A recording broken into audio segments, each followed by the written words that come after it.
Dalam sesi tanya jawab, Ganjar Pranowo bertanya kepada Anies Baswedan soal kepindahan ibu kota ke IKN sebagai salah satu solusi kemacetan dan polusi yang terjadi di Jakarta.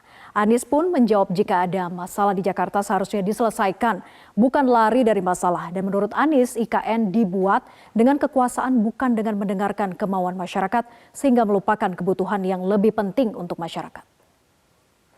Mas Anies pernah menjadi gubernur ibu kota. Dan hari ini menjadi isu publik, saya barusan dari IKN.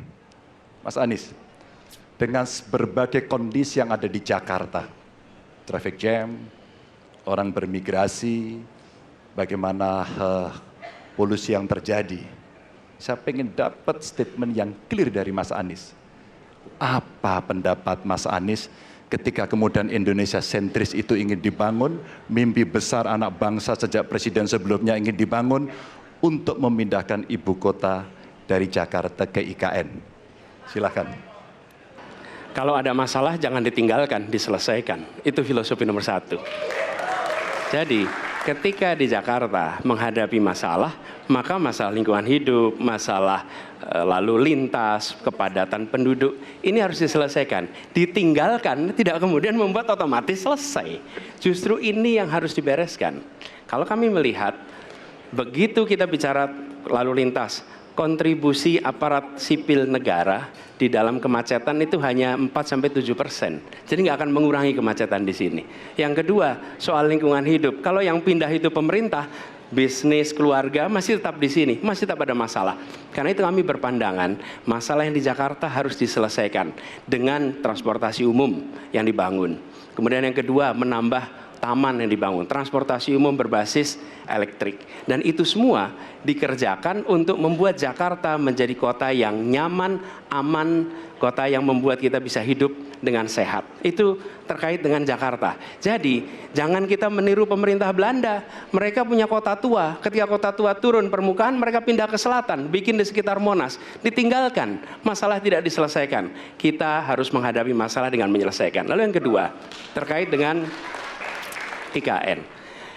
Ketika kita memiliki masalah yang masih urgen di depan mata kita, di Kalimantan sendiri, kebutuhan untuk membangun sekolah yang rusak sangat banyak.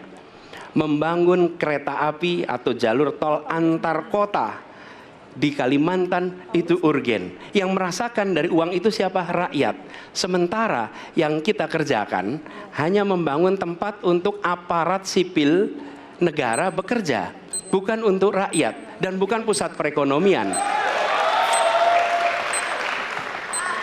Apakah boleh saya simpulkan kalau begitu, Mas Anies dalam posisi yang oposisi terhadap beberapa kebijakan termasuk IKN, menolak IKN dilanjutkan? Terima kasih. Inilah salah satu contoh produk hukum yang tidak melewati proses dialog publik yang lengkap. Sehingga dialognya sesudah jadi undang-undang. Dan ketika dialognya sudah undang-undang, siapapun yang kritis dianggap oposisi, siapapun yang pro dianggap pro pemerintah. Kenapa?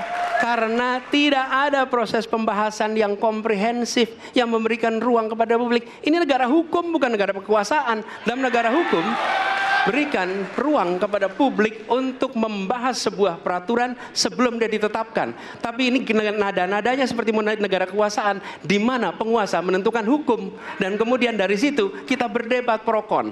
Kami melihat ada kebutuhan-kebutuhan urgen yang dibangun untuk rakyat.